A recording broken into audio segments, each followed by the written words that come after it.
there, it's Stephanie with the Rancher's Homestead. Welcome back to the channel. Okay, the seasons are changing, and this morning it was nice and crisp. It was in the 50s, and that tells me fall is just around the corner.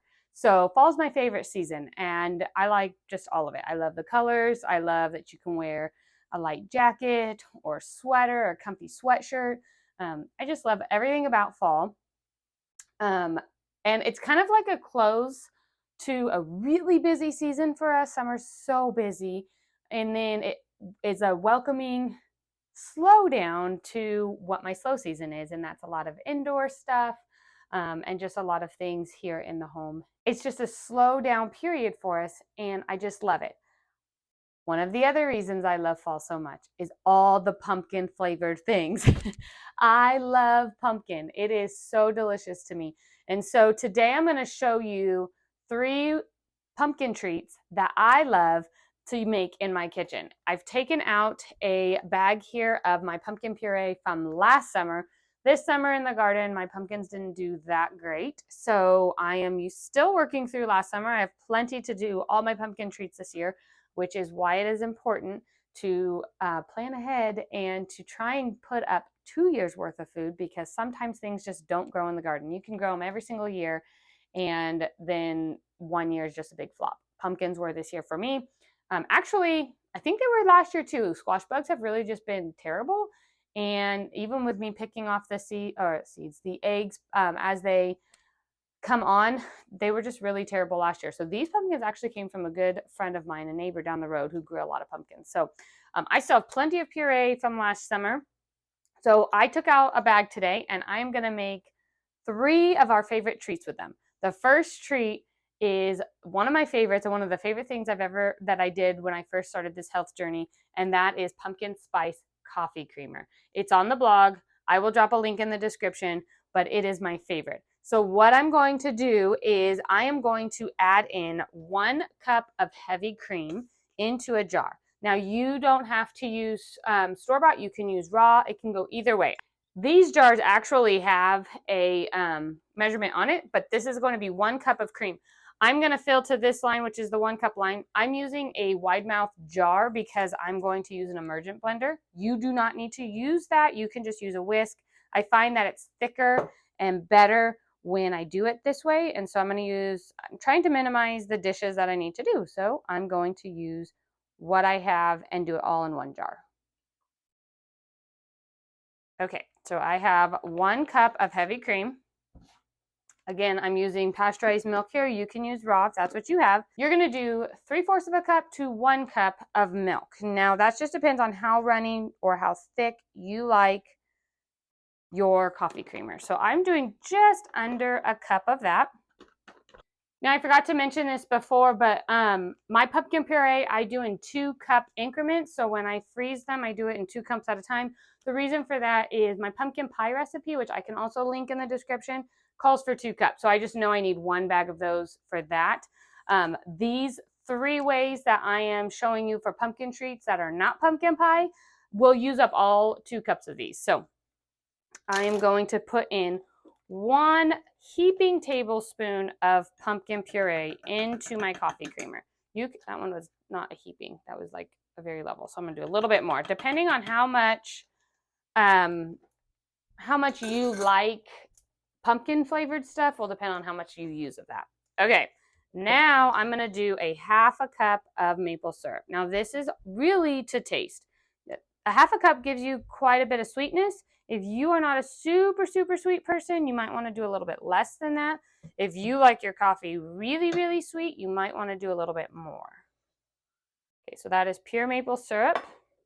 And then I have some pumpkin spice right here, and I am just going to do 1 teaspoon of pumpkin spice.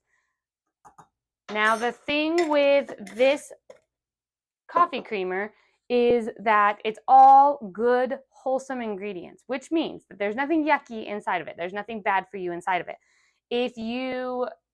So all of your ingredients are going to separate as it sits in the fridge. Every morning when you go to put it in your coffee, make sure you give it a really good shake so that everything gets back incorporated. That's just what happens when you start using real ingredients. Okay, now I'm going to take an emergent blender, and I'm just going to put it inside put it at the bottom of my jar, and gently let it just mix all together and get nice and thick.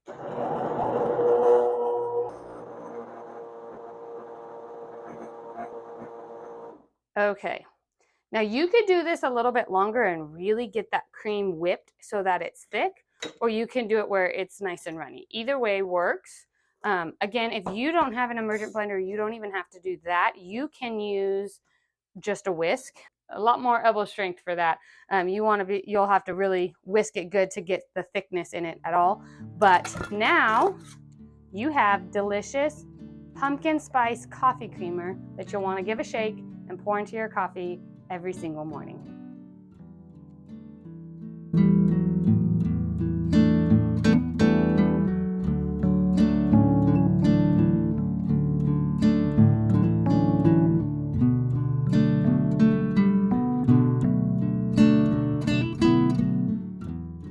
Okay, now we got our coffee made up, and we're gonna get our pumpkin treat number 2 made up. And that's gonna be our breakfast this morning, and it's pumpkin muffins. So you can either do this same recipe and do it in a pumpkin bread, or you can do it in pumpkin muffins. Pumpkin bread does take longer, and that one is on the blog. So I will link that in the description so you can get the printable recipe for this. The batter is exactly the same. I'm just gonna pour them this morning into muffins so that they cook really quickly. So it takes about 15 minutes for the muffins to cook, but when you do it into a bread, it's typically like 35 or 40 minutes to get it baked all the way through. So this is just a quick and easy way to get the same thing. They're super easy to take on the go. Just throw them all into a Ziploc bag, and they're a great breakfast on the go. But the first thing we're gonna do is I'm gonna take my pumpkin puree that I just had made the coffee creamer out of, and you want 1 cup of it. So again, like I said, this is going to use up our full 2 cups in here. I'm gonna pour it right into my stand mixer. If you don't have a stand mixer, you can go ahead and just use a bowl with a hand mixer. I'm gonna add 2 eggs to it.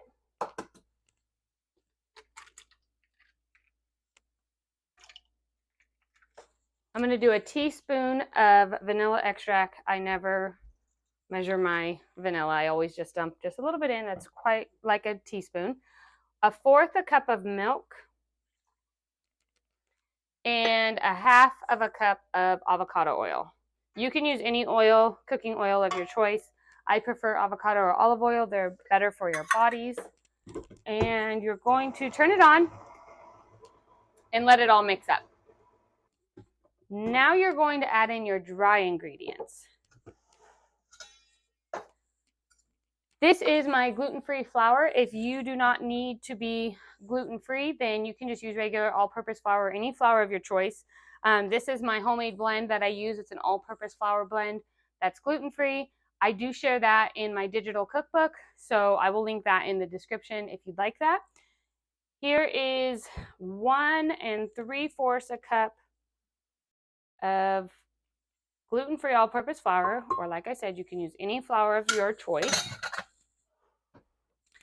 I'm going to add in 1 cup of sugar.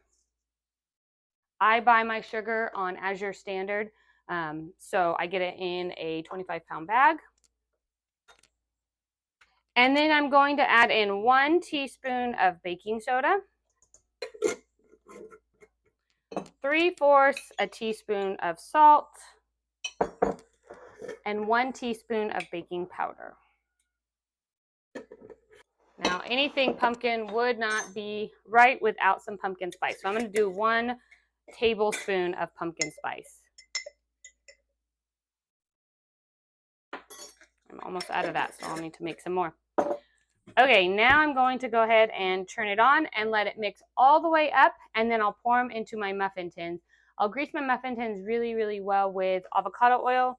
I use this little spritzer here. It works really well. I got it on Amazon. I'll put it in the description. If you are going to make it into bread, just go ahead and butter or grease your bread pan really well and pour it into that.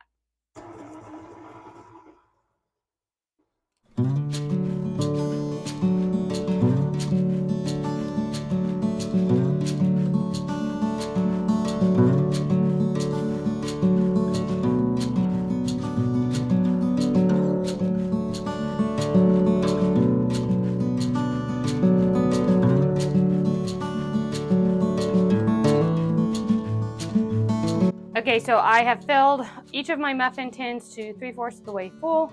My oven is preheated to 350, and we're gonna go ahead and stick these in. I'm gonna set my timer for 15 minutes and then check them and make sure that they are done.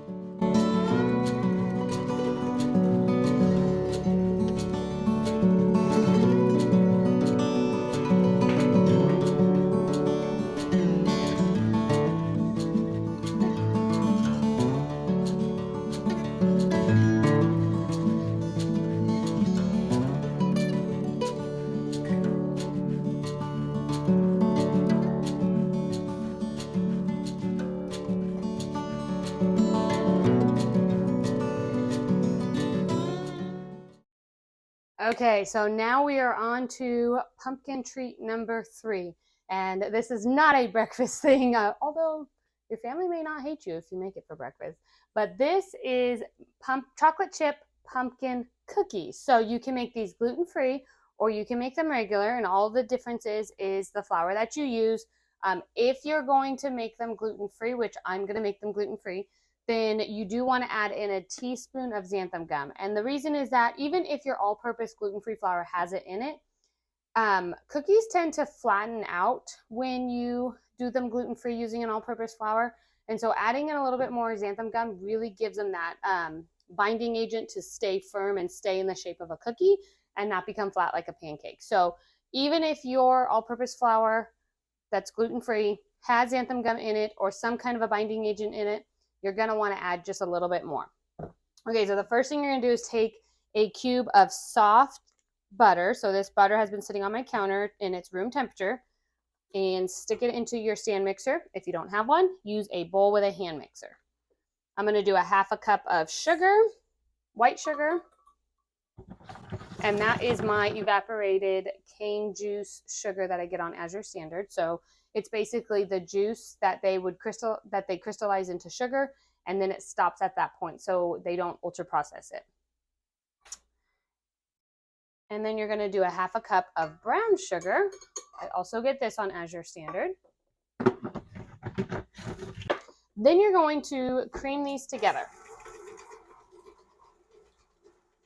Once they are creamed together, you're going to go ahead and add in 1/3 cup of your pumpkin puree. This used up just about the last of what was in that bag. You're going to do a teaspoon of vanilla, and you're going to turn it on to go again. Okay, once that has creamed together, you're going to go ahead and do 1.5 cups of flour. Now, I'm using my all-purpose gluten-free flour. That's my homemade version, like I talked about before with the muffins. You can use just all-purpose flour if you don't need to be gluten-free, or any gluten-free all-purpose flour that you'd like. I will say this about gluten-free all-purpose flours: they're not all created equal. They may work in a recipe, but the end product and how it tastes and the texture of it will be different depending on the flour that you use. And the reason for that is a gluten-free all-purpose flour is made up of a variety of flours. So they'll take rice flour, sorghum flours, almond flours, coconut flours, all these different flours, and create an all-purpose one. Well, depending on what is in that all-purpose flour blend is going to depend on the kind of taste that you get, the texture that you get. So I like Cut for Cut from the store. I also like Better Batter. Bob's Red Mill does have a good one now. I didn't way back when care for theirs, but they do have a better one now. But I have made my own blend for over a year, and it is definitely the same as if buying from the store and costs a whole lot cheaper. So once I have 1.5 cups in there, I'm going to go ahead and add in, like I mentioned before, 1 teaspoon of xanthan gum. You will not add this in if you are making these regular and not gluten-free. Then I'm going to take 1/4 teaspoon of baking powder, 1/4 teaspoon of baking soda,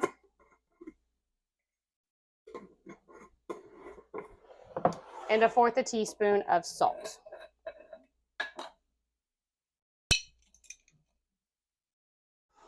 Now I'm going to add in 1 teaspoon of cinnamon. If you don't want the super cinnamon taste, you can do a little bit less than that. And I'm going to do a teaspoon of pumpkin spice, since these are pumpkin cookies.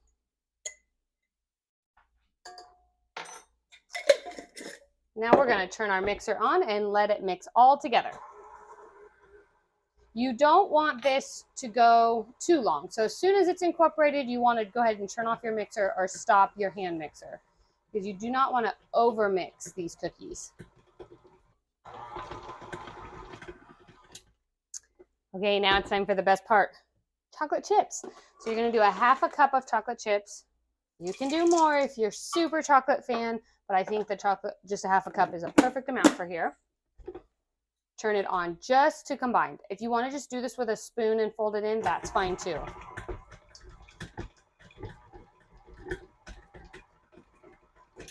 Okay, now at this point, this is a very important step. I'm going to take all of this off of my paddle here, and I'm going to stick this whole bowl into my refrigerator for 30 minutes. That is going to be the key step in keeping your cookies in the right shape. So you want it to not flatten out, and so I'm going to go ahead and stick all of these into the refrigerator, let it chill for 30 minutes, and then I'll preheat my oven to 350 and get them in there to bake. Okay, this has been in the fridge for 30 minutes. Now I'm going to take about a tablespoon and a half to form my cookies. I'm going to put them in a ball. I flatten them just slightly so that they flatten down, and stick them on my baking sheet here that is lined with parchment paper. I have my oven preheated right now to 350, so we are ready to pop them right in the oven once we get them all on. You can also add a little bit of chocolate chips to the top of it if you want, for a little bit more chocolate, if you didn't want to put them actually into the dough and that. I typically don't. I just use with the chocolate chips that we have inside of it already.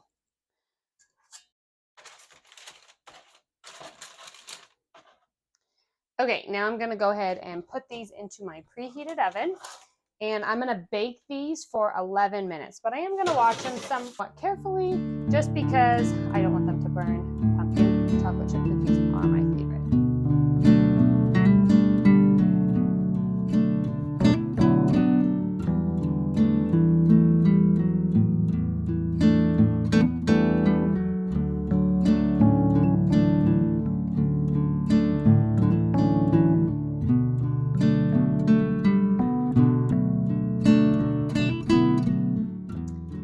Timer went off.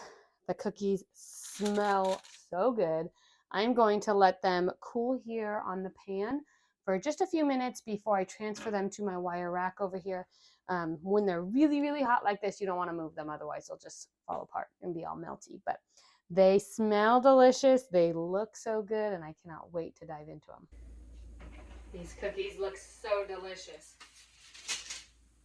Get yourself a big old glass of milk, or your coffee with your pumpkin spice creamer in it, and grab yourself one of these cookies, because they are delicious, moist, and kind of chewy too.